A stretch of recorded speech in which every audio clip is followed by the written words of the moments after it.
मी advocate माणिक शिंदे, कोल्हापूर जिल्हा शेतकरी संघटना अध्यक्ष। सध्या मी प्रस्तावित नागपूर-रत्नागिरी या राष्ट्रीय महामार्गावर शिये तालुका करवीर जिल्हा कोल्हापूर या गावच्या हद्दीतील सर्वे नंबर 97, 98 आणि 100 या सर्वेमध्ये आहे आणि सध्या या सर्वेमध्ये मोठ्या प्रमाणात पंचगंगेचा महापूर आलेला आहे। आपण बघता की किती मोठ्या प्रमाणात पंचगंगेचा महापूर इथं आलेला आहे आणि या महापुरामधून हा रस्ता गेलेला आहे। आपण पाठीमागील बाजूस पाहता की हे रस्त्याचं काम चालू आहे आणि इथं मोठ्या प्रमाणात भराव पडणार आहे। या जागेला 20 ते 25 फूट भराव पडणार आहे आणि या बाजूला आपण पाहता की इथं रस्त्याचा भराव पडलेला आहे। हा रस्ता आहे, माझ्या पाठीमागील बाजूस हा आपण जे बघता हा रस्ता आहे आणि या रस्त्याचा भराव इथं पडलेला आहे आणि महापुरामध्ये भराव टाकणं हे बरोबर नाही। सरकारला लक्ष द्यायला पाहिजे होतं की आपण महापुरामधून रस्ता काढत आहोत आणि कोल्हापूरच्या महापुराला सरकारचं धोरण कारणीभूत आहे।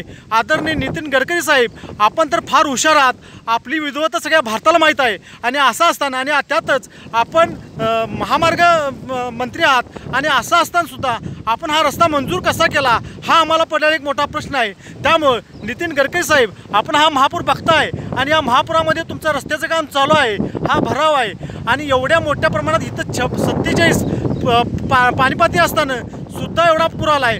मग 52-56 पाणीपातीला केवढा मोठा पूर येईल आणि या महापुरामध्ये आपण भराव घालताय हे योग्य नाही। त्यामुळं माझी आपल्याला विनंती आहे की हा भराव थांबवा।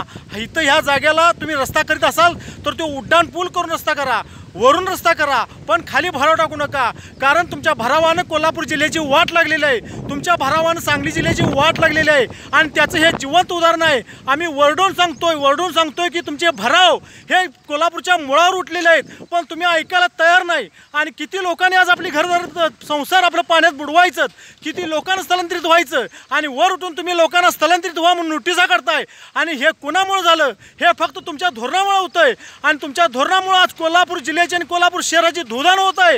याचं जिवंत आणि मूर्तिमंत उदाहरण हे तुमच्या समोर आहे। बघा, तुमचं काम हे महापुरात चालू आहे आणि हे तुमच्या चुकीमुळे आज संपूर्ण कोल्हापूर जिल्हा, सांगली जिल्हा उद्ध्वस्त होत चालला आहे। त्यामुळे माझी तुम्हाला डोकं फोडून मी विनंती करतो की हे काम थांबवा आणि इथं उड्डाण पूल करा, नाहीतर या कोल्हापूर जिल्ह्याला कोणी वाचू शकणार नाही। धन्यवाद।